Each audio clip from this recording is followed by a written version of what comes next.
Class में lecture number 8 start करना है, बहुत इंपॉर्टेंट टॉपिक। और लेक्चर के साथ साथ कल आपका लेक्चर 7 रेगुलेशन 7 था, आज आपका लेक्चर 8 और रेगुलेशन 8। हम लोग थोड़ा सा 8 स्टार्ट किए थे आई थिंक, और हम लोग कुछ आगे तक गए भी थे, आज उसको 8 को कंप्लीट करना है ना। चलिए एक बार क्विक रिवीजन करा देते हैं पिछले क्लास का, कि पिछले क्लास में हम लोग क्या क्या पढ़े, ज्यादा नहीं 3 से 4 मिनट आप लोग का लेंगे, और पिछला क्लास का जो हम लोग पढ़े उसको एक बार क्विक समरी के रूप में एक बार हम लोग रिवीजन कर लेते हैं, ठीक है।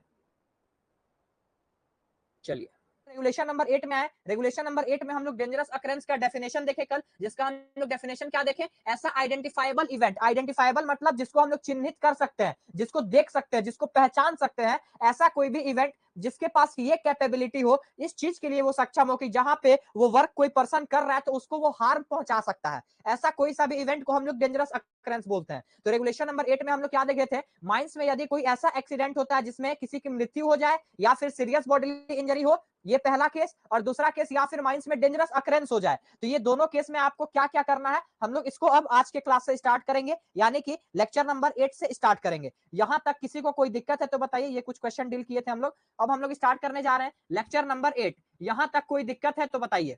अगर दो चीज हुआ, दो चीज कौन कौन सा, अगर आपका डेंजरस अकरेंस हुआ या फिर सीरियस बॉडीली इंजरी हुआ माइंस में, या फिर किसी की मृत्यु हो गई, तो ऐसे केस में क्या किया जाएगा, ऐसे केस में क्या किया जाएगा, देखिए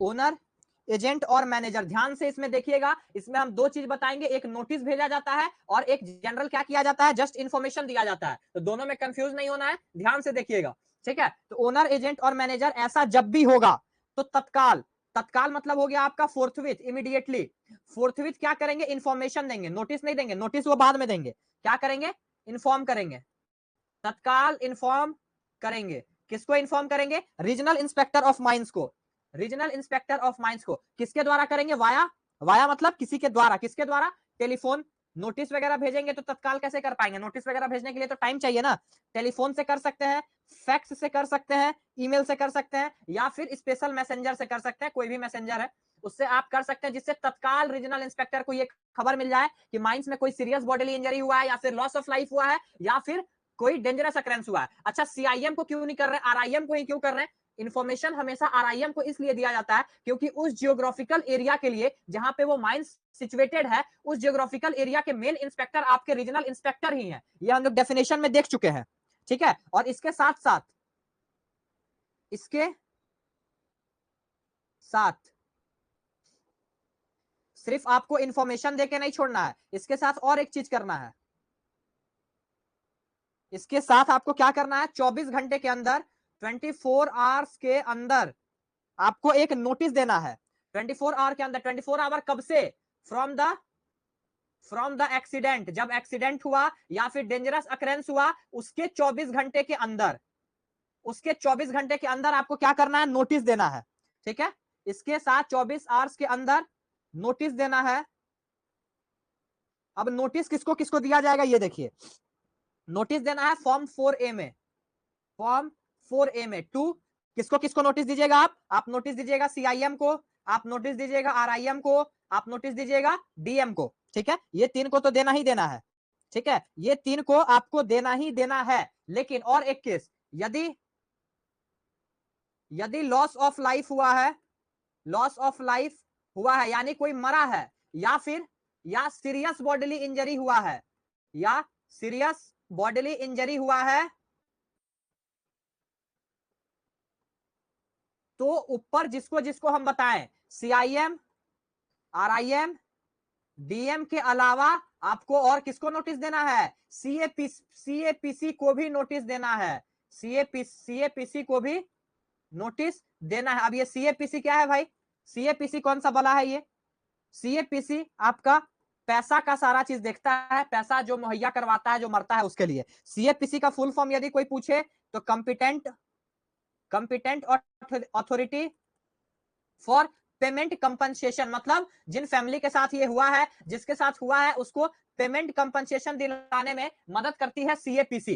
तो यहां तक हम लोग क्या देखें, अब यहाँ का सार, यहाँ का जो रेफरेंस है, यहाँ का जो समरी है, यहाँ तक का वो ध्यान से सुनिए। अगर माइंस में आपका कोई सीरियस बॉडीली इंजरी हुआ, या फिर डेंजरस अकरेंस हुआ, या फिर किसी का लॉस ऑफ लाइफ हो गया, तो आपको क्या करना है, तुरंत यानी तत्काल ओनर एजेंट मैनेजर क्या करेगा, रीजनल इंस्पेक्टर ऑफ मैनेजर को फोन करके बता देगा कि सर हमारे माइंस में ये एक्सीडेंट हुआ है या फिर ये डेंजरस अकरेंस हुआ है, फोन करके बता दिया। उसके बाद 24 घंटे के अंदर जब भी वो एक्सीडेंट हुआ उसके 24 घंटे के अंदर इसका नोटिस फॉर्म नंबर 4A में CIM RIM DM को देना है। और यदि यदि आपका एक्सीडेंट में किसी की जान गई है या फिर सीरियस बॉडीली इंजरी हुआ है तो ऐसा नोटिस CIM RIM DM के अलावा competent authority for payment compensation को भी दिया जाएगा।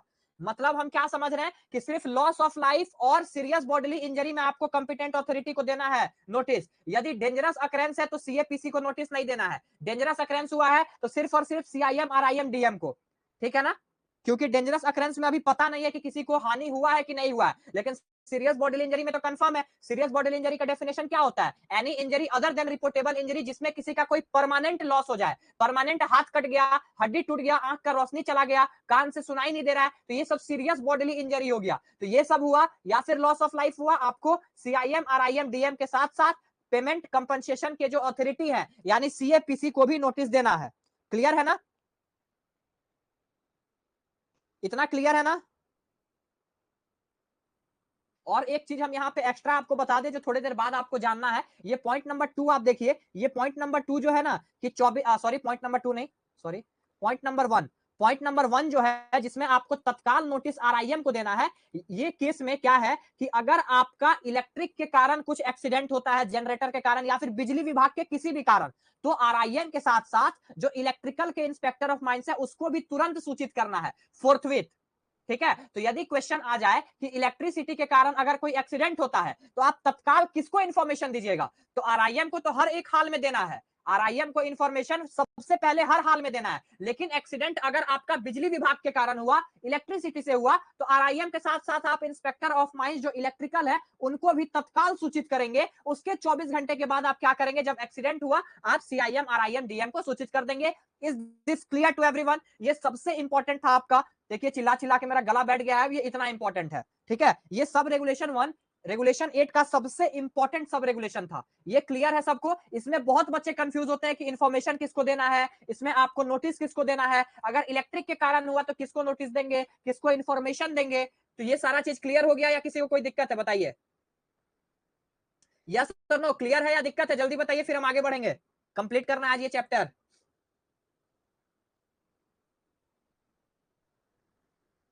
क्लियर है सबको?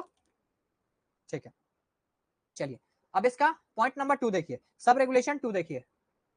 चलिए very good, thank you for responding. Point number 2 देखिए, अब एक्सीडेंट तो हो गया, लॉस ऑफ लाइफ हो गया, तो अब यहाँ पे ओनर एजेंट मैनेजर की कुछ रिस्पॉन्सिबिलिटी बनती है। Owner agent manager shall exhibit, exhibit मतलब होता है चिपकाना, रखना, एग्जिबिट मतलब समझिए चिपकाना। क्या करेगा, एक copy, copy of a copy of notice, कौन सा कॉपी ऑफ नोटिस, जो आप CIM RIM को भेजे हैं एक्सीडेंट का notice, a copy of notice that is sended to CIM RIM DM, उसका एक कॉपी आपको चिपका के रखना है नोटिस बोर्ड पे। कहां चिपका के रखना है, on a notice board. Notice board पे माइंस का जो नोटिस बोर्ड है, नोटिस बोर्ड उस पे चिपका के रखना, कितने दिन के लिए, for not less than 14 days, not less than 14 days मतलब 14 दिन तक मिनिमम वो नोटिस वहां पे चिपका रहना चाहिए। 14 दिन कब तक, 14 दिन आपका कब तक, जब एक्सीडेंट हुआ तब से, जब चिपकाए तब से, जब आप नोटिस चिपका रहे हैं तब से 14 दिन, फ्रॉम डेट ऑफ एग्जीबिशन, मतलब जब आप नोटिस चिपकाए, नोटिस चिपकाने के कम से कम 14 दिन तक आपको क्या करना है, वहीं पे वो नोटिस चिपका रहना चाहिए, उसको नहीं निकालना है। क्लियर है ना, इसमें ज्यादा कोई दिक्कत नहीं था। अब पॉइंट नंबर 3 देखिए, यहां से आप लोग का डाउट अब अराइज होगा। यहां पे क्या है क्वेश्चन, मतलब पॉइंट नंबर 3 सब रेगुलेशन 3 कि यदि माइंस में इलेक्ट्रिक के कारण, इलेक्ट्रिसिटी के कारण किसी की मृत्यु होती है या फिर सीरियस बॉडीली इंजरी होती है, कारण लॉस ऑफ लाइफ होता है, लॉस ऑफ लाइफ मतलब किसी की मृत्यु होना, लॉस ऑफ लाइफ, या serious bodily injury, serious bodily injury, या फिर कोई बर्न इंजरी, या फिर कोई मतलब समझिए कि कोई जल जाता है, इलेक्ट्रिक शॉर्ट सर्किट हुआ, उससे आग लग गया, उससे जल गया, नोटिस आपका नोटिस बोर्ड पे चिपकाया जाएगा, ऑफिस के नोटिस बोर्ड पे। यहां पे देखिए लिखा हुआ है ऑन नोटिस बोर्ड, किसका क्वेश्चन था, शोभित। यहां पे देखिए लिखा हुआ है बाबू नोटिस बोर्ड, आपको नोटिस ऑफिस के नोटिस बोर्ड पे चिपकाया जाएगा, ठीक है। ठीक है, तो अगर कोई बर्न इंजरी हुआ, लॉस ऑफ लाइफ हुआ, सीरियस बॉडीली इंजरी हुआ, ध्यान दीजिएगा इलेक्ट्रिसिटी के कारण हुआ है, ठीक है। किसके कारण हुआ है? बिजली के कारण हुआ है, किसी भी बिजली के कारण हो सकता है, ट्रांसफार्मर फट गया, जनरेटर से कुछ हो गया, मतलब कुछ भी हो गया, इलेक्ट्रिक से हुआ है। तो ऐसे केस में क्या होगा? ऐसे केस में ओनर एजेंट और मैनेजर, ओनर एजेंट मैनेजर क्या करेंगे? तत्काल, तत्काल मतलब आपका फोर्थविथ, मतलब इमीडिएटली, इमीडिएटली इन्फॉर्म करेंगे, इन्फॉर्म करेंगे। नोटिस तो देना ही देना है, नोटिस आप देंगे। नोटिस बोर्ड कहां रहेगा, इस पे इतना ये करने की जरूरत नहीं है। नोटिस बोर्ड आपका माइंस के ऑफिस में नोटिस बोर्ड कहीं भी रह सकता है ना। तो ये इन्फॉर्म करेंगे इमीडिएटली किसको? इंस्पेक्टर ऑफ माइंस इलेक्ट्रिकल को, इंस्पेक्टर ऑफ माइंस इलेक्ट्रिकल, जो इलेक्ट्रिकल के इंस्पेक्टर ऑफ माइंस है उसको तत्काल इन्फॉर्म करेंगे, ठीक है, बाय टेलीफोन, टेलीफोन, फैक्स और ईमेल। तो अब आपके दिमाग में क्वेश्चन आ रहा होगा, यदि ये क्वेश्चन आ रहा है तो बहुत बढ़िया कि हम लोग तत्काल किसको सूचित करेंगे। यहां पे हम लोग क्या पढ़े? यहां पे ध्यान दीजिए, यहां पे हम लोग पढ़े कि आपको तत्काल सूचित करना है आरआईएम को। ये पॉइंट देखिए, यहां पे तत्काल हम लोग क्या देखें कि फोर्थविथ इन्फॉर्म करेंगे आरआईएम को, और यहां पे क्या देख रहे हैं कि फोर्थविथ इन्फॉर्म करेंगे आप किसको? इंस्पेक्टर ऑफ माइंस इलेक्ट्रिकल को। तो ये दोनों में अगर किसी को कंफ्यूजन हो रहा है तो हम फिर से आपको बता दें, यदि बिजली के कारण किसी को कोई चोट घाट लगता है, सीरियस बॉडीली इंजरी होता है, कोई मरता है, तो आरआईएम के साथ साथ आपको इंस्पेक्टर ऑफ माइंस इलेक्ट्रिकल को तुरंत खबर करना है, इन्फॉर्म करना है। नोटिस तो बाद में भेजाएगा ही, लेकिन तुरंत खबर करना है आरआईएम को और इंस्पेक्टर ऑफ माइंस को। लेकिन अगर आपका क्या है कि बिना बिजली का नॉर्मल अगर कोई एक्सीडेंट होता है तो वैसे केस में आप किसको सूचित करेंगे? सिर्फ और सिर्फ आरआईएम को इन्फॉर्म करेंगे। फिर बाकी उसके बाद जो नोटिस भेजना है वो तो भेजना ही है। ये पॉइंट क्लियर हुआ सबको? ये पॉइंट क्लियर हुआ? Point number 3 clear to everyone? सब रेगुलेशन 3 क्लियर है? यस और नो? यस और नो? कितने बच्चे हैं? 15 बच्चे हैं। 15 मैसेज चाहिए मुझे। 3 4 5 आगे और 6 मैसेज आया है अभी बस। 7 8 9 अरे एक ही बच्चे बार बार ये कर दे रहे हैं क्या? नहीं ठीक है। 10 11 बाकी 4 लोग कहाँ हैं? और 12। सब कोई एकदम एक्टिव रहिए, कभी भी कुछ भी हम पूछ देंगे, कभी भी टाइप करने बोल देंगे। मेरे क्लास में आलस एकदम नहीं चलेगा। चलिए ठीक है, अब हम लोग पॉइंट नंबर 4 आते हैं। पॉइंट नंबर 4,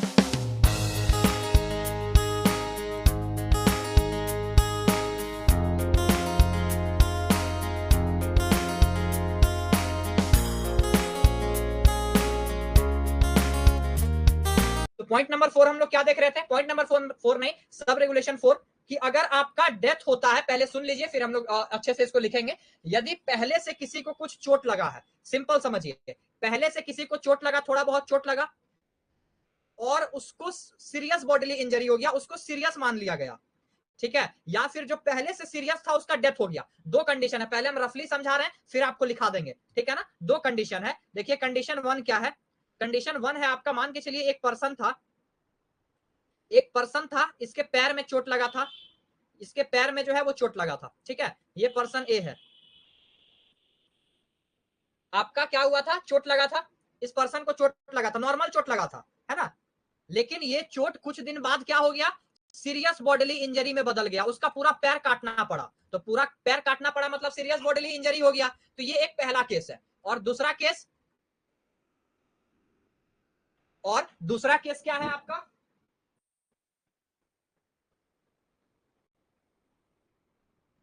और दूसरा केस आपका ये हो गया कि अगर कोई पर्सन है, उस पर्सन को पहले ही सीरियस माना गया था, वो पर्सन को पहले ही रिपोर्ट किया गया था कि ये सीरियस है, ठीक है, क्या है? ये पर्सन सीरियस है, और कुछ दिन बाद क्या हुआ? इस पर्सन का डेथ हो गया, ठीक है। ये दो कंडीशन हो गया। तो इन दोनों कंडीशन में किसको नोटिस भेजा जाएगा, क्या किया जाएगा, ये सारा चीज हम लोग देखते हैं, ठीक है। क्या कंडीशन देखे फिर से सुनिए। पर्सन ए जो है, पर्सन ए का क्या है? पर्सन ए का छोटा मोटा चोट लगा था पैर में, ठीक है, लेकिन वो क्या हुआ? वो चोट बड़ा हो गया और वो चोट आपका सीरियस बॉडीली इंजरी बन गया, ठीक है ना। दूसरा कंडीशन क्या है कि एक पर्सन, पर्सन नंबर जो बी है, वो पहले से सीरियस था, डेथ नहीं हुआ था लेकिन सीरियस था, कुछ दिन बाद क्या हो गया कि उस पर्सन का डेथ हो गया। तो ये दोनों केस में हम लोग क्या करेंगे?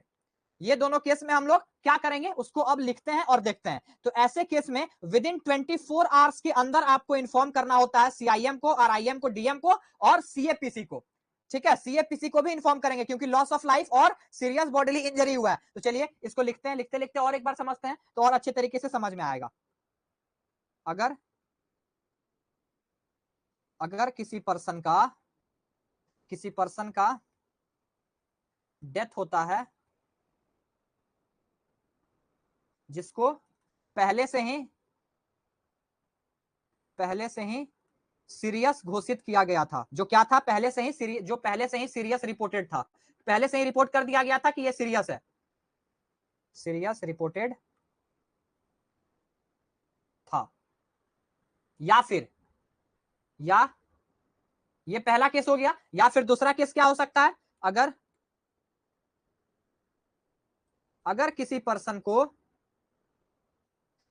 पर्सन को सीरियस बॉडीली इंजरी होता है, सीरियस बॉडीली इंजरी होता है, ठीक है, जो पहले से किसी इंजरी से ग्रसित था, पहले से एक छोटा सा इंजरी रिपोर्टेड था, ठीक है,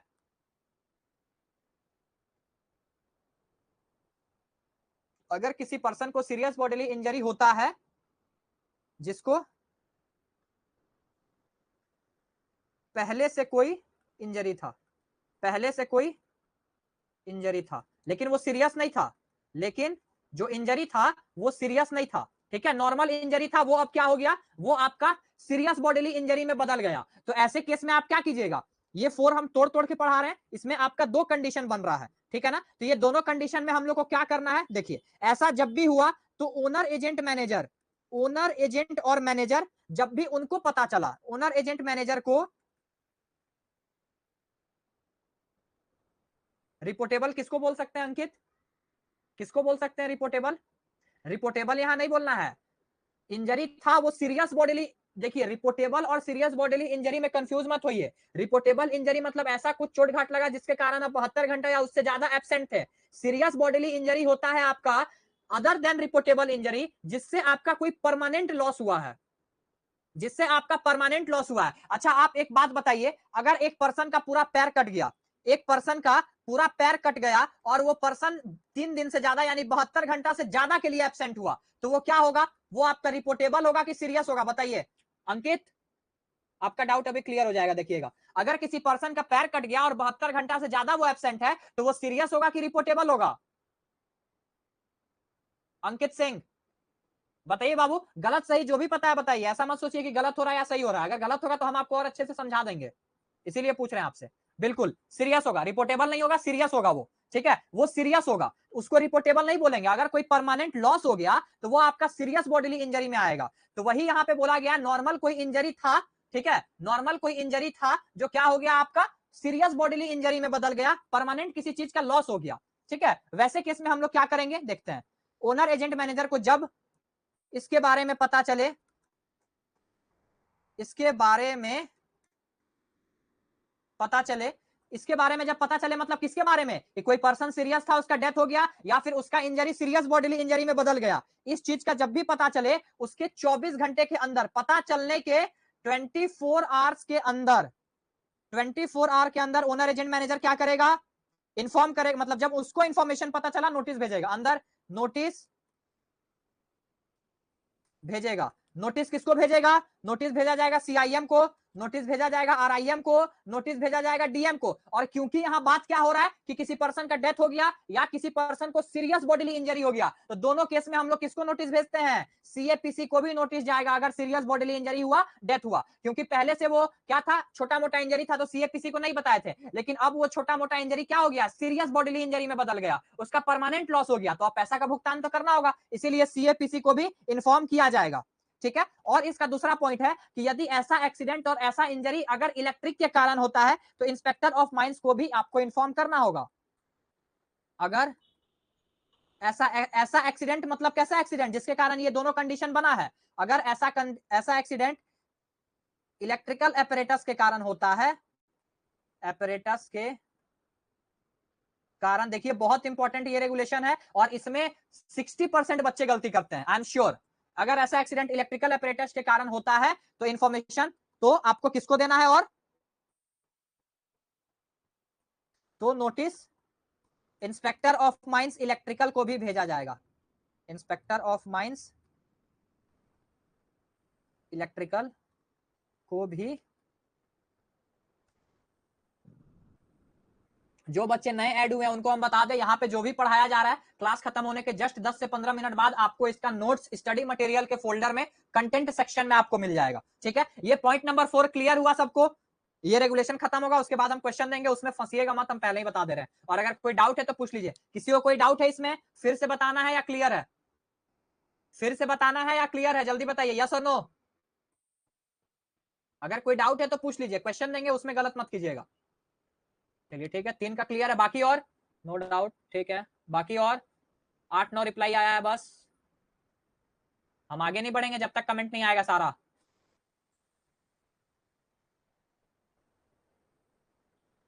चलिए ठीक है, सोए रहते हैं क्या आप लोग? चलिए अब पॉइंट नंबर 5 देखते हैं, सब रेगुलेशन 5 देखते हैं इसका। बस ये रेगुलेशन आपका खत्म होने ही वाला है। सब रेगुलेशन 5 क्या है? सब रेगुलेशन 5 में आपको दो फॉर्म का यूज करना है, फॉर्म नंबर 4B और फॉर्म नंबर 4C। ठीक है,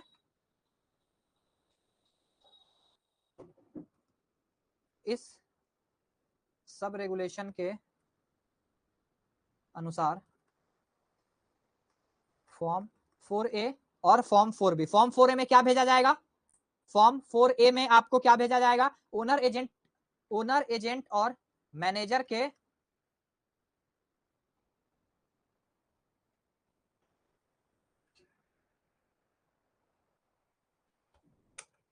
ओनर एजेंट मैनेजर के द्वारा नोटिस भेजा जाएगा। किस चीज का नोटिस होगा ये बताते हैं। ओनर एजेंट मैनेजर के द्वारा नोटिस भेजा जाएगा, और वो नोटिस किस चीज का रहेगा? अबाउट पार्टिकुलर 4A नहीं, सॉरी 4B। 4A नहीं होगा यहाँ पे, 4B होगा, सॉरी ये फॉर्म 4B है। 4B और 4C का, 4A में तो हम लोग नोटिस भेज दिए पहले ही। ठीक है, फॉर्म 4A में तो नोटिस भेज दिए। 4B में हम लोग क्या करेंगे? ओनर एजेंट और मैनेजर के द्वारा नोटिस भेजा जाएगा, और वो नोटिस किस चीज का रहेगा आपका? नोटिस का सब्जेक्ट क्या रहेगा? ओनर एजेंट मैनेजर जो भेजेगा 4B में, particular of diseased person. Particular of deceased person. Diseased person मतलब क्या होता है?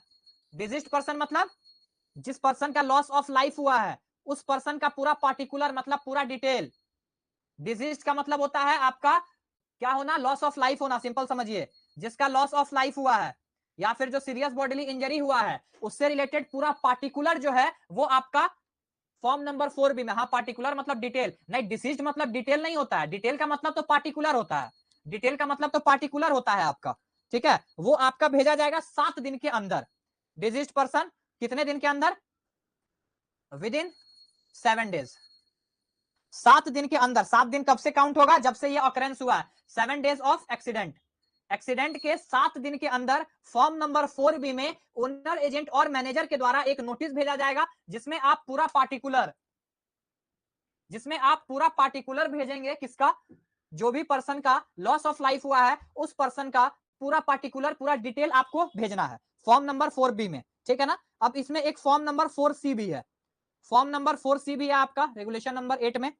फॉर्म नंबर 4C किस चीज के लिए है? फॉर्म नंबर 4C भी आपके ओनर एजेंट और मैनेजर के द्वारा भेजा जाएगा। मैनेजर के द्वारा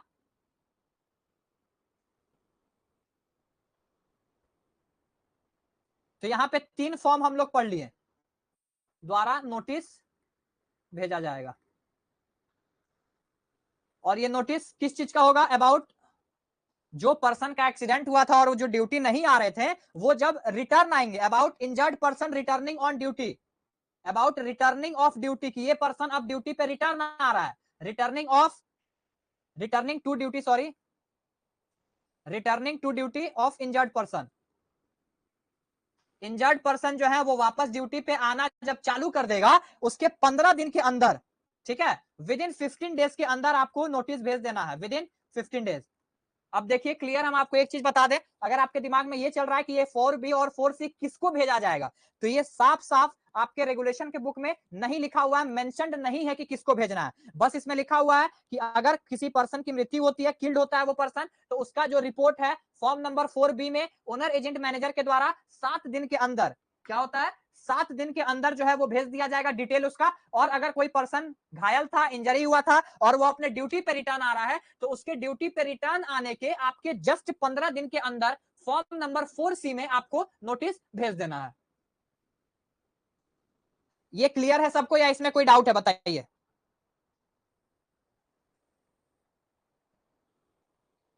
यहां तक किसी को कोई दिक्कत है? यहां पे आपका रेगुलेशन नंबर 8 खत्म हो गया। रेगुलेशन नंबर 8 आपका खत्म हो गया। बहुत इंपॉर्टेंट रेगुलेशन था और बहुत डिटेल में हम लोग सब चीज इस रेगुलेशन का पढ़ लिए। अगेन 4B देखिए इसमें क्या कह रहा है, 4B और 4C, ठीक है, दोनों बता दे रहे हैं।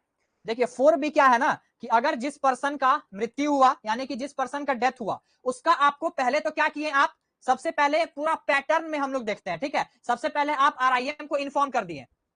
कहां पे लिखा है CIM RIM, बताइए कहां पे लिखा हुआ है?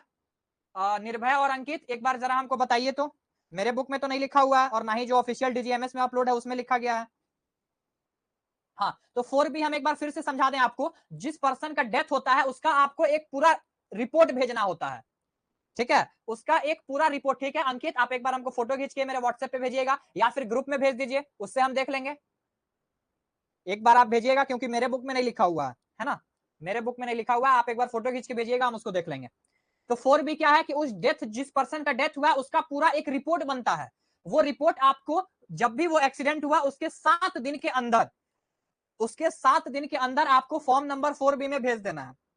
पूरा रिपोर्ट रहेगा। पहले तो आप क्या किए, 4A में सिर्फ नोटिस भेजे थे ना कि यहाँ पे हमारे माइंस में एक्सीडेंट हो गया और तत्काल इन्फॉर्म किए थे आप रीजनल इंस्पेक्टर ऑफ माइंस को। लेकिन 4B में आपको उसका पूरा रिपोर्ट तैयार करना होगा, उस पर्सन का आपको पूरा पार्टिकुलर देना होगा, है ना, 4B में। और 4C में क्या होगा कि अगर कोई पर्सन का इंजरी हुआ था और वो बहुत दिन से आपका क्या है, बहुत दिन से आपका एब्सेंट है। अच्छा ठीक है राकेश, लिखा हुआ होगा, हम ऐसा थोड़ी बोल रहे हैं कि लिखा हुआ नहीं ही है, मेरे बुक में नहीं लिखा हुआ है और ना ही हम DGMS के साइट पे भी देखें उसमें भी जो PDF है वहां भी नहीं लिखा हुआ है। तो एक बार आप लोग ग्रुप में सेंड कर दीजिएगा, हम देख लेंगे। और 4C में आपका क्या है कि जब भी वो पर्सन ड्यूटी पे रिटर्न आ जाता है, जब भी वो पर्सन क्या होता है ड्यूटी पे रिटर्न आ जाता है, तो ड्यूटी पे रिटर्न आने के 15 दिन के अंदर ओनर, एजेंट और मैनेजर फॉर्म नंबर 4C में रिपोर्ट भेज देगा। अब क्लियर हुआ? किसका डाउट था ये डाउट था छोटे लाल मरांडी और विकास कुमार का। क्लियर है आप लोग को? विकास कुमार और छोटे लाल मरांडी क्लियर है या अभी भी दिक्कत है? बताइए यस और नो, जल्दी बताइए, फिर इसका एक हम लोग समराइज देखेंगे, फिर रेगुलेशन नंबर 9 में बढ़ेंगे। क्लियर है सबको? कहां गए सब, सो गए? यस और नो?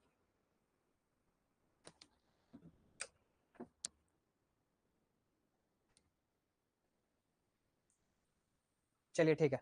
अब देखिए एक हम आपको पैटर्न वाइज एक सीक्वेंस देते हैं, सीक्वेंस ऑफ एक्सीडेंट।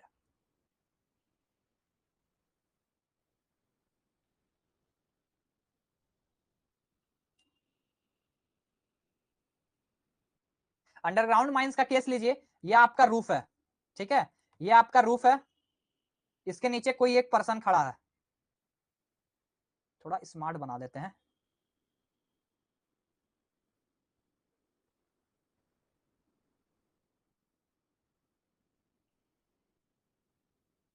ये कोई पर्सन खड़ा है, ये रूफ आया, ये रूफ आया और जस्ट यहाँ पे रूफ फॉल हो गया, ऐसे रूफ फॉल हो गया ये, ठीक है, और इस पर्सन के ऊपर गिर गया। अब आपका एक्सीडेंट, ये एक एक्सीडेंट हो गया, मान के चलिए इसमें इनका क्या हुआ, ये हाथ यहां से अलग हो गया, ये हैंड यहां से अलग हो गया, ठीक है, तो ये आपका क्या हो गया, एक तरह से सीरियस बॉडीली इंजरी हो गया, ठीक है ना, ये आपका सीरियस बॉडीली इंजरी हो गया। तो आपका पैटर्न क्या रहेगा, सबसे पहले आप क्या करेंगे as a owner agent manager, आप सबसे पहले क्या करेंगे, सबसे पहले आप इन्फॉर्म करेंगे किसको, RIM को। सबसे पहला काम रहेगा आप RIM को इन्फॉर्म करेंगे, ठीक है। और क्योंकि ये एक्सीडेंट इलेक्ट्रिक से नहीं हुआ है तो आप इंस्पेक्टर ऑफ माइंस इलेक्ट्रिकल को इन्फॉर्म अभी नहीं करेंगे, ठीक है। फिर सेकंड क्या करेंगे, फॉर्म नंबर 4A में, फॉर्म नंबर 4A में 24 घंटा के अंदर, 24 घंटा के अंदर CIM को, RIM को, DM को, और क्योंकि ये आपका सीरियस बॉडीली इंजरी हो गया, आपका क्या हो गया, ये इन्फॉर्म RIM फोर्थविथ लिख दीजिए यहां। ये हाथ इनका अलग हो गया, पूरा परमानेंट लॉस हो गया, तो आपको CAPC को भी इन्फॉर्म करना होगा, और इनका अगर डेथ हो जाता तो भी आप CAPC को करते हैं, डेंजरस अकरेंस में CAPC को नहीं किया जाता है। ये आपका सेकंड स्टेप हो गया कि फॉर्म 4A में आप 24 घंटे के अंदर भेज दिए। अब तीसरा आपको क्या करना है, तीसरा आपको नोटिस बोर्ड पे, नोटिस बोर्ड पे आपको क्या करना है, पेस्ट कर देना है नोटिस, पेस्ट कर देना है copy of notice, notice board पे 14 दिन के लिए, 14 दिन के लिए, 14 डेज के लिए आपको पेस्ट कर देना है, ठीक है ना। फिर चौथा आप क्या करेंगे, अब मान के चलिए यहां से एक नया गेम स्टार्ट होता है, यहां से ये इनका, ये तो खैर सीरियस बॉडीली इंजरी ही था, मान के चलिए ये सीरियस बॉडीली इंजरी अब क्या हो गया, ये सीरियस बॉडीली इंजरी था, इनका किसी कारण से डेथ हो गया, इस पर्सन का किसी कारण से डेथ हो गया, तो अब आप क्या करेंगे, विद इन 24 घंटा के अंदर, विद इन, जब भी ओनर एजेंट मैनेजर को पता चला तो विद इन 24 आवर्स के अंदर वो क्या करेंगे, अब वो इन्फॉर्म करेंगे सीआईएम को, आरआईएम को, डीएम को और सीएपीसी को, ठीक है, क्योंकि ये सीरियस बॉडीली इंजरी था और डेथ में बदल गया, तो 24 घंटे के अंदर आपको इन्फॉर्म कर देना है। और उसके बाद पांचवा आप क्या करेंगे, आप इनका डेथ हो गया तो फॉर्म नंबर 4B यूज करेंगे और इनका पूरा पार्टिकुलर भेजेंगे, पार्टिकुलर ऑफ किल्ड पर्सन, ठीक है ना। यही सेम केस अगर रहता इलेक्ट्रिक के कारण होता, अगर मान के चलिए इलेक्ट्रिक के कारण यही सेम एक्सीडेंट हुआ, उस टाइम आपका पैटर्न क्या रहेगा, उस टाइम इसमें क्या क्या चेंजेस होगा, यहाँ पे आरआईएम के साथ साथ आप किसको भेजते हैं, इंस्पेक्टर ऑफ माइंस इलेक्ट्रिकल को भेजते हैं, बाकी फॉर्म 4A सेम रहता, सबको भेजना होता, नोटिस बोर्ड सेम रहता, सबको भेजना पड़ता, ये भी सेम रहता, सबको भेजना पड़ता, ठीक है। इसके साथ साथ आपको इंस्पेक्टर ऑफ माइंस इलेक्ट्रिकल को भी भेजना होता और फॉर्म नंबर 4B भी सेम रहता। क्लियर है इतना सबको, यहां तक आई थिंक क्लियर होगा आपका। अब हम लोग बढ़ते हैं रेगुलेशन नंबर 9।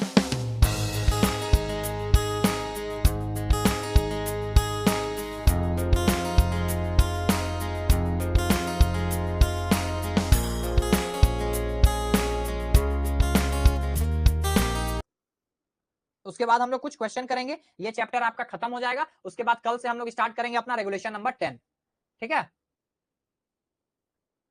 चलिए, notice of disease,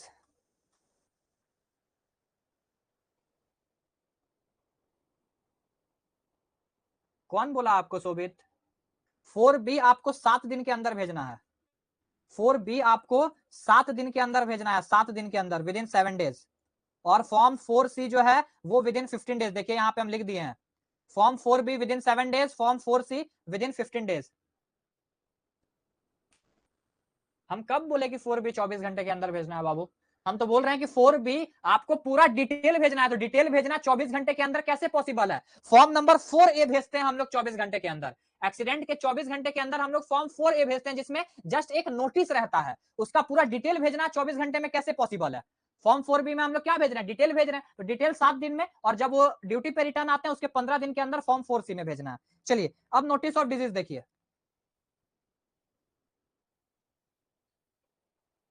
notice of disease देखिए, अगर माइंस के एम्प्लॉय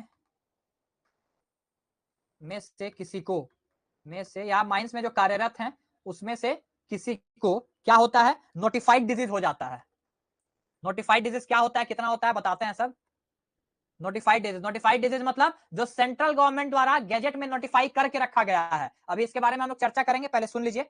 नोटिफाइड डिजीज अगर हो जाता है अंडर सेक्शन 25, ये हम लोग मानते हैं अंडर सेक्शन 25, ठीक है, अंडर सेक्शन 25 ऑफ एक्ट, तो ऐसे केस में क्या करेंगे, ऐसे केस में क्या करेंगे हम लोग, ओनर एजेंट और मैनेजर विद इन 3 डेज, जब भी उनको पता चला, with in 3 days of being inform, मतलब जब उनको पता चला इसके बारे में कि उनके माइंड्स में कोई है जिसको नोटिफाइड डिजीज हो गया है, तो उसके 3 दिन के अंदर वो क्या करेंगे, वो नोटिस भेजेंगे, सेल सेंड नोटिस, नोटिस किसको भेजेंगे, देख लीजिए फिर किसके कौन से फॉर्म में भेजेंगे ये देखते हैं। नोटिस भेजा जाएगा सीआईएम को, आरआईएम को, यहां तक कि आपके और किसको भेजा जाएगा, डीएम को भी भेजा जाएगा, और इंस्पेक्टर ऑफ माइंस जो electric sorry inspector of mines जो मेडिकल है, इंस्पेक्टर ऑफ माइंस जो मेडिकल है उनको भी नोटिस भेजा जाएगा, और साथ ही साथ आपको सीएपीसी को भी नोटिस भेजना है। तो टोटल कितने पर्सन को नोटिस भेजे आप, CIM, RIM, DM, inspector of mines medical और सीएपीसी, टोटल 5 आदमी को नोटिस भेजना है, किस फॉर्म में, इन फॉर्म 5।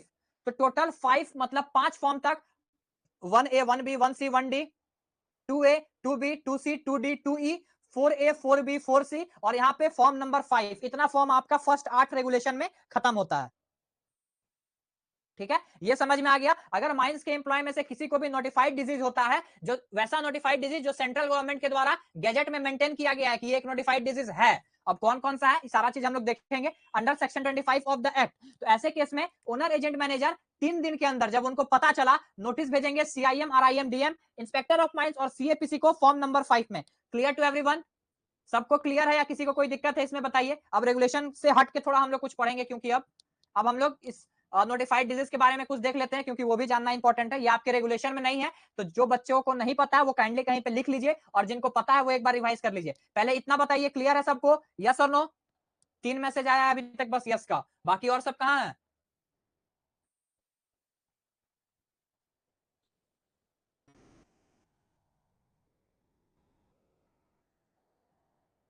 चलिए ठीक है। अब जो ये नोटिफाइड डिजीज की हम लोग बात की है कि सेंट्रल गवर्नमेंट के द्वारा नोटिफाइड डिजीज, तो कौन कौन सा नोटिफाइड डिजीज? बुखार हो गया तो हम लोग नोटिस भेज देंगे, सर्दी खांसी हो गया तो नोटिस भेज देंगे? नहीं भेजेंगे ना। तो कोई कोई नोटिफाइड डिजीज है, तो यहां पे आप लिख लीजिए सेंट्रल गवर्नमेंट के द्वारा, सेंट्रल गवर्नमेंट के द्वारा 8 notified disease, 8 notified disease gadget में पब्लिश किया गया है, और उसी को हम लोग नोटिफाइड डिजीज बोलते हैं, पब्लिश किया गया है। कौन कौन सा नोटिफाइड डिजीज है, कब आया, ये सारा चीज हम लोग देखते हैं। इसके साथ हम लोग ये भी देख लेते हैं कि ये डिजीज होता क्यों है। ठीक है, तो ये आपका रेगुलेशन से हट के है। जिसको सिर्फ रेगुलेशन पढ़ना है वो क्लास से अब जा सकते हैं, उनका काम अब यहाँ पे खत्म हो गया। और जिनको रेगुलेशन से हट के भी कुछ सीखना है, सर्कुलर वगैरह देखना है, वो काइंडली क्लास में रहिए। ठीक है ना। चलिए अब हम लोग यहाँ पे देखते हैं कौन कौन सा नोटिफाइड डिजीज है। सबसे पहला आपका डिजीज है न्यूमोकाइनोसिस। पहले लिख लीजिए, फिर इसको हम समझा देते हैं। न्यूमोकाइनोसिस सबसे खतरनाक। ठीक है, ये किसको इफेक्ट करता है? न्यूमोकाइनोसिस किसको, कहां पे इफेक्ट करता है? लंग्स को इफेक्ट करता है। और ये आपका आया कब? ये आपका आया गैजेट में 1952 को। ठीक है, इसका नोटिफिकेशन डेट जो है वो 1952 को आया। ठीक है ना। और ये होता क्यों है, इसका कारण क्या होता है? कोल्ड डस्ट इनहेल करने से, इनहेलेशन ऑफ कोल्ड डस्ट या फिर क्वार्ट्ज वगैरह इनहेल करने पे ये होता है। यहां पे आप लिख लीजिए नेम, नोटिफाइड डिजीज का ये नाम है, और ये किस पार्ट को इफेक्ट कर रहा है? Affected part. कौन से पार्ट को इफेक्ट कर रहा है? और यहां पे क्या है? नोटिफिकेशन डेट, नोटिफाइड ईयर, कब इसको नोटिफाई किया गया कि ऐसा डिजीज होता है, और इसका क्या है? ये आपका रीजन है। ठीक है, चलिए अब पॉइंट नंबर 2 देखिए। मतलब दूसरा नोटिफाइड डिजीज है आपका सिलिकोसिस। सिलिकोसिस किसको इफेक्ट करता है? सिलिकोसिस भी आपका लंग्स को इफेक्ट करता है। ये कब आया? ये भी डिजीज आपका 1952 में आया। ठीक है, ये क्यों होता है? ये डिजीज क्यों होता है? अगर आप क्या ले रहे हैं? मैंगनीज डस्ट को इनहेल कर रहे हैं। इनहेल करना मतलब सांस के अंदर लेना, मैंगनीज डस्ट, तो आपको सिलिकोसिस हो सकता है। ठीक है, पॉइंट नंबर 3 देखिए, एस्बेस्टोसिस। एस्बेस्टोसिस, एस्बेस्टोसिस क्यों हुआ? किसको इफेक्ट करेगा ये एस्बेस्टोसिस? एस्बेस्टोसिस के पहले मैंगनीज पॉइजनिंग देख लेते हैं, या फिर अच्छा इसके पहले मैंगनीज पॉइजनिंग देख लेते हैं। सीरियल वाइज देखेंगे, ईयर वाइज देखेंगे, तो आपको याद रखने में भी मदद करेगा। इसके पहले मैंगनीज पॉइजनिंग देखते हैं। सॉरी, थोड़ा सा गलत हो गया, 1 मिनट। ये आपका आयरन डस्ट से होता है, सिलिका डस्ट से, sorry, inhalation of silica dust, silica dust, silica dust से मैंगनीज से तो मैंगनीज पॉइजनिंग होता है ना। थोड़ा सा ऊपर नीचे हम लिख दिए इसीलिए गलती हो गया। अब आपका थर्ड आता है मैंगनीज पॉइजनिंग।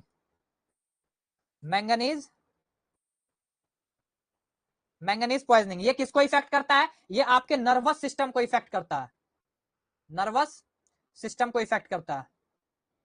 ये कब आया था? ये आपका आया था 1956 में। और ये होता क्यों है? ये होता है आपका मैंगनीज डस्ट को इनहेल करने से, इनहेलेशन ऑफ। सबको दिख रहा है ना? लिखने में किसी को कोई दिक्कत नहीं हो रहा है ना? लिखने में किसी को कोई दिक्कत नहीं हो रहा है ना? उसके बाद हम लोग चौथा देखते हैं। चौथा है आपका एस्बेस्टोसिस। एस्बेस्टोसिस, एस्बेस्टोसिस कब आया? किस चीज को इफेक्ट करता है एस्बेस्टोसिस? ये भी आपके लंग्स को इफेक्ट करता है। ये आपका आया 1986 में। देखिए, 2 नोटिफाइड डिजीज 1952 में आपको पहचाना गया था, न्यूमोकाइनोसिस, सिलिकोसिस। एक आपका 1956 में और 2 आपका 1986 में। ये एस्बेस्टस फाइब्रस डस्ट से होता है, inhalation of asbestos fibrous dust. Clear? चलिए अब पांचवा देखते हैं। पांचवा है आपका कैंसर ऑफ लंग्स या फिर स्टोमक, कैंसर ऑफ लंग्स या फिर स्टमक, पेट का कैंसर या फिर लंग का कैंसर। ये आपका कहां हो रहा है, नाम से पता चल रहा है ये लंग को इफेक्ट करेगा और स्टोमक को इफेक्ट करेगा। ये कब आया था, ये भी आपके 1986 में आया था। ठीक है, इसका रीजन अनआइडेंटिफाइड है कि ये क्यों हुआ था, इसका अनआइडेंटिफाइड है, इसको ब्लैंक छोड़ दीजिए। पॉइंट नंबर 6 लीजिए, छठा, नॉइज इंड्यूस्ड हियरिंग लॉस, मतलब कान खराब हो गया, नॉइज इंड्यूस्ड हियरिंग लॉस। ये किसको इफेक्ट करेगा, नाम से पता चल रहा है ईयर को, कान को। ये कब आया था, 2011 में, 2011 में आया था। ये कैसे होगा, तो आपको पता है कान का पर्दा फटने से, मतलब कोई अगर ज्यादा देर तक हाई इंटेंसिटी नॉइज में खड़ा रहा तो उस केस में उसको हो सकता है। रीजन क्या रहेगा इसका, इस डिजीज का रीजन क्या रहेगा आपका, प्रोलॉन्ग्ड एक्सपोजर यानी लॉन्ग टर्म एक्सपोजर। एक मिनट, बहुत ज्यादा देर तक ज्यादा साउंड में कोई खड़ा रहा, long term exposure in high intensity sound, high intensity sound, तो उसको क्या हो सकता है, नॉइज इंड्यूस्ड हियरिंग लॉस हो सकता है। सातवां क्या है आपका, कंटेक्ट डर्मेटाइसिस, कंटेक्ट डर्मेटाइसिस। ये किसको इफेक्ट करेगा, ये पूरे स्किन को इफेक्ट करता है। कंटेक्ट डर्मेटाइसिस, दांत खाद खुजली जो छूने से फैलता है। ये कब आया था, ये भी आपका 2011 को आया था। इसका रीजन क्या है, डायरेक्ट कांटेक्ट अगर केमिकल के साथ होता है, डायरेक्ट कांटेक्ट विथ केमिकल, जैसे एनफो मिक्सिंग के टाइम हो सकता है अगर आप ग्लव्स वगैरह नहीं पहने हैं तो। और जो लास्ट है आपका आठवां, pathological manifestation, pathological manifestation, pathological manifestation due to radioactive element, यहां पे और लिख लीजिए, due to radioactive elements. ये किसको इफेक्ट करता है, ये पूरे बॉडी के पार्ट को इफेक्ट करता है, इंटरनल एक्सटर्नल कभी किसी को भी। और ये कब आया था आपका, 2011 में। ठीक है, ये किसके कारण होता है, रेडिएशन के कारण होता है, रेडियो एक्टिव एलिमेंट के कारण होता है, रेडिएशन के कारण, रेडियो एक्टिव एलिमेंट। तो ये आपका 8 नोटिफाइड डिजीज है। इस 8 नोटिफाइड डिजीज अगर किसी को कुछ माइंड्स में होता है तो इसका नोटिस आपको इसके हिसाब से देना है। सर्दी बुखार हो गया, खांसी जुकाम हो गया, उसका नोटिस नहीं देना है। बस ये 8 अगर नोटिफाइड डिजीज हो गया, जिसमें सबसे पहला न्यूमोकाइनोसिस, सबसे खतरनाक न्यूमोकाइनोसिस होता है जो लंग को इफेक्ट करता है, 1952 में आया था और कोल्ड डस्ट को इनहेल करने के कारण ये डिजीज होता है। उसके बाद सिलिकोसिस है जो लंग को इफेक्ट करता है, इसका नोटिफाइड ईयर 1952 है, सिलिका डस्ट के कारण ये डिजीज होता है। थर्ड में आपका मैंगनीज पॉइजनिंग है जो नर्वस सिस्टम को इफेक्ट करता है, 1956 में आपका ये डिजीज आया था। जो मैंगनीज आया था मतलब चल तो बहुत पहले से रहा है, लेकिन सेंट्रल गवर्नमेंट 1956 में इसको आइडेंटिफाई किया कि ये एक हमारा नोटिफाइड डिजीज माना जाएगा। ठीक है ना, नोट। ठीक है, उसके बाद एस्बेस्टोसिस है जो लंग को इफेक्ट करता है, 1986 में ये आया था, एस्बेस्टस और फाइब्रस डस्ट के कारण ये डिजीज होता है। फिर आपका कैंसर, कैंसर ऑफ लंग और स्टमक हो सकता है जो लंग और स्टमक को इफेक्ट करता है, जिसको आइडेंटिफाई किया गया था 1986 में। उसके बाद नॉइज इंड्यूस्ड हियरिंग लॉस, जिसको हम लोग NIHL भी कहते हैं, जो ईयर को इफेक्ट करता है, ज्यादा लॉन्ग टर्म तक किसी ऐसे मशीन के सामने खड़े रह गए या फिर बहुत ज्यादा जहां पे साउंड आ रहा है वहां पे खड़े रह गए तो उसके कारण आपको नॉइज इंड्यूस्ड हियरिंग लॉस हो सकता है।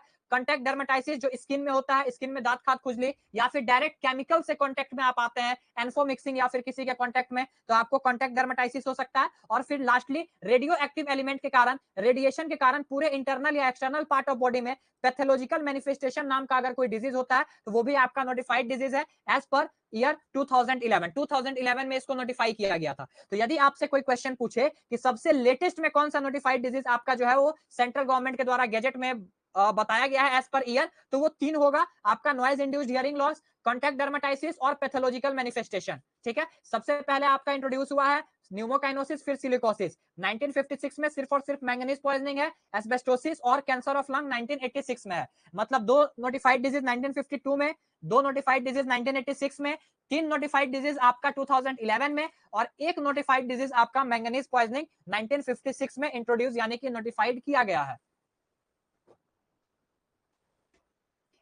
Asbestos dust, asbestos dust mines में एस्बेस्टस मिलता है ना, उस एस्बेस्टस डस्ट से जनरली ये मेटल माइंस में मिलता है, एस्बेस्टस जनरली आपका मेटल माइंस में मिलता है, तो उसके कारण जो आपका लंग्स इफेक्ट होता है उसको हम लोग एस्बेस्टोसिस डिजीज कहते हैं। अरे उसको हम लोग एस्बेस्टोसिस डिजीज कहते हैं। यहां तक में किसी को कोई दिक्कत है तो बताइए, क्लास हम लोग खत्म करेंगे। अब नेक्स्ट क्लास में, कल के क्लास में इससे रिलेटेड हम लोग कुछ क्वेश्चन डील करेंगे, ठीक है। नेक्स्ट क्लास में कुछ क्वेश्चन हम लोग इससे रिलेटेड पहले डील कर लेंगे, उसके बाद अपना क्लास जो है स्टार्ट करेंगे, लेक्चर नंबर 9 और चैप्टर नंबर आपका 3, ठीक है। चैप्टर नंबर 3 कल स्टार्ट करने से पहले एक बार हम लोग इसका क्वेश्चन डील कर लेंगे, क्योंकि टाइम हो गया है, क्लास एंड करना होगा। तो कल हम लोग इससे रिलेटेड 5-6 क्वेश्चन भी देख लेंगे। डेंजरस अकरेंस हो सकता है, नोटिस ऑफ एक्सीडेंट हो सकता है, तो आप लोग रेगुलेशन 8-9 को पढ़ के आइएगा, ठीक है। चलिए, अब आज की क्लास में किसी को अगर कोई दिक्कत है तो पूछ सकते हैं। ये क्लियर हुआ सबको? ये नोटिफाइड डिजीज क्लियर हुआ, यस और नो? अरे तो आप ही लोग तो कोई शायद बोले कि एक्ट सीएमआर के बाद स्टार्ट करने, बीच में ही कोई बोला था ना शायद कि एक्ट आपका ये खत्म हो जाने के बाद एक्ट स्टार्ट करना है क्या? अगर बोलिएगा तो एक्ट स्टार्ट कर देंगे कल से, 2 दिन आपका एक्ट रख देते हैं, फ्राइडे सैटरडे एक्ट रख देते हैं।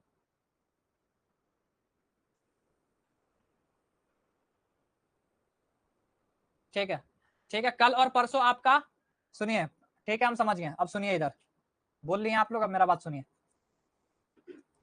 Monday to Tuesday, sorry, Monday to Thursday, Monday to Thursday आपका 4, मतलब टोटल 4 दिन आपका सीएमआर का क्लास होगा, ठीक है।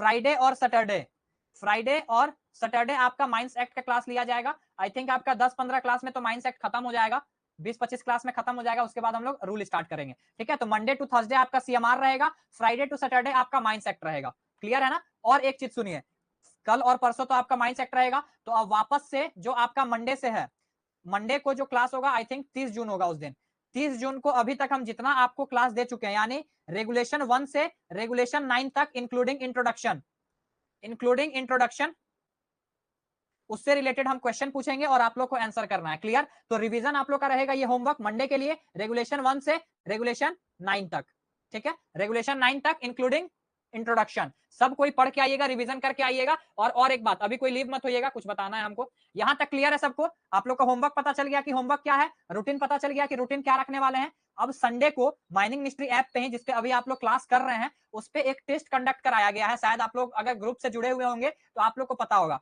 ये टेस्ट बिल्कुल फ्री ऑफ कॉस्ट है, किसी को एक पैसा भी इस टेस्ट के लिए नहीं देना है। माइनिंग से रिलेटेड टोटल 80 क्वेश्चन का सेट मैंने बनाया है, जिसमें आपका CMR, act rule, MVTR, rescue rule और उसके साथ साथ साइड टॉपिक, सर्कुलर, गैजेट और ईएमटी यानी डीजे देशमुख से कुछ क्वेश्चन है। सारे बच्चे संडे को सुबह 8 से रात के 10 बजे तक वो टेस्ट लाइव रहेगा, बिल्कुल फ्री ऑफ कॉस्ट है, किसी को कुछ भी पे नहीं करना है। आपके लेफ्ट साइड में फ्री कंटेंट का एक ऑप्शन होगा मेन्यू में, उसमें जाके संडे को सब कोई टेस्ट दीजिएगा, ताकि आपको अपना रैंक पता चले कि 5000-6000 बच्चों के बीच में आप कहां स्टैंड कर रहे हैं। लिंक कहीं नहीं है विकास, आपको क्या करना है, अपना ऐप इंस्टॉल करना है, मतलब ऐप जिसमें आप अभी क्लास कर रहे हैं, उसमें जो लेफ्ट में मेन्यू ऑप्शन है, मेन्यू में क्लिक कीजिएगा तो फ्री कंटेंट का एक कॉलम खुलेगा, फ्री कंटेंट को क्लिक कीजिएगा, आपको मिलेगा टेस्ट, संडे को टेस्ट लाइव हो जाएगा। और यदि इससे रिलेटेड प्रॉब्लम है तो एक वीडियो हम बना चुके हैं अपने यूट्यूब में, उसका लिंक हम डाल देंगे कि आपको टेस्ट कैसे अटेंड करना है, उसको आप देख लीजिएगा, स्टेप बाय स्टेप सारा चीज उसमें बताया गया है। तो सभी बच्चे, जितने बच्चे यहाँ से जुड़े हैं, जरूर उस टेस्ट को अटेंड कीजिएगा। और मेरा तो रिक्वेस्ट ये है कि आप अपने जितने सर्कल है, कॉलेज के जो भी स्टूडेंट हैं, ट्रेनिंग के जो भी स्टूडेंट आपके मिले हैं, कहीं जॉब कर रहे हैं वहां के जो स्टूडेंट है, सबको शेयर कीजिए, ताकि ज्यादा से ज्यादा बच्चे ये टेस्ट दें। अंधों में कान्हा राजा बन के कोई फायदा नहीं है, 10 बच्चों में टॉप करके कोई फायदा नहीं है, ठीक है। 10 बच्चे 20 बच्चे में टॉप भी कर जाते हैं तो कोई फायदा नहीं है। टॉप करने का मजा तब है जब 4-5 हजार स्टूडेंट के बीच में करेंगे। तो ज्यादा से ज्यादा इस चीज को बताइए, हम ग्रुप में भी इसका यूट्यूब और बहुत सारा पोस्टर हम शेयर कर चुके हैं, उस पोस्टर को अपने ग्रुप में दीजिए और बताइए कि माइनिंग मिस्ट्री ऐप पे संडे को, इसी संडे को सुबह 8 बजे से फ्री ऑफ कॉस्ट एक टेस्ट लाइव हो रहा है। वो टेस्ट का सबसे बेहतरीन बात यह है कि टेस्ट जैसे ही खत्म होगा, आपको ऑल इंडिया रैंक आपका पता चलेगा कि टोटल जितने बच्चे टेस्ट दिए उसमें आपका रैंकिंग क्या है, कितना क्वेश्चन गलत हुआ, कितना सही हुआ, उसका सही आंसर क्या है, ये सारा चीज उसमें पता चलेगा, ठीक है। चलिए बताइए। नहीं, पहले वाला नहीं है, पहले वाला नहीं है, ये नया सेट मैंने बनाया है। पहले वाला कौन सा है? इसके पहले कोई फ्री टेस्ट नहीं लिए हैं हम, ऐप बने हुए जस्ट तो अभी 1 सप्ताह हो रहा है, तो पहले हम टेस्ट कहाँ ले लिए? ये पहला टेस्ट है। बाकी वो तो पेड है आपका, डेली 25 क्वेश्चन वाला वो पेड है, 80 रुपीज पर मंथ, हर मंथ 80 रुपीज देना होगा, तो डेली 25 एमसीक्यू आपको मिलेगा, वो अलग है। ये संडे को जो टेस्ट है वो बिल्कुल फ्री ऑफ कॉस्ट है, ठीक है। तो आप लोग जाइए ग्रुप में, हम पोस्टर सेंड कर दे रहे हैं, सभी बच्चों को वो पोस्टर शेयर कीजिए अपने ग्रुप, कॉलेज, ट्रेनिंग और जॉब के ग्रुप में, ठीक है। अब बताइए आज की क्लास में अगर किसी को कोई दिक्कत है तो बता सकते हैं, और दिक्कत नहीं है तो हम लोग क्लास को खत्म करेंगे। कोई भी दे सकता है, कोई भी, बिल्कुल फ्री ऑफ कॉस्ट है। जो बच्चा मेरा ऐप डाउनलोड कर लेगा वो दे सकता है, जरूरी नहीं है कि कोई कोर्स परचेज करेंगे तभी देंगे। अब आज के क्लास में कोई दिक्कत है बताइए जल्दी, यस और नो, फिर हम लोग क्लास खत्म करेंगे। कोई दिक्कत है एनीबॉडी? राकेश, सिद्धांत, शोभित, निर्भय, छोटेलाल मरांडी, सागर, राकेश, अंकित, अरुण, विकास, वतन, सौरभ, किसी को कोई दिक्कत, एनी डाउट? 4 मैसेज आया है बस, 5 6 7 8। हाँ संडे को टेस्ट है आपका, संडे को 29 जून। चलिए ठीक है, किसी को डाउट नहीं है तो हम लोग क्लास खत्म करते हैं, मिलते हैं कल के क्लास में, माइंडसेट के क्लास में। हैव अ गुड डे आप सभी को, good night everyone, sweet dream, thank you everyone.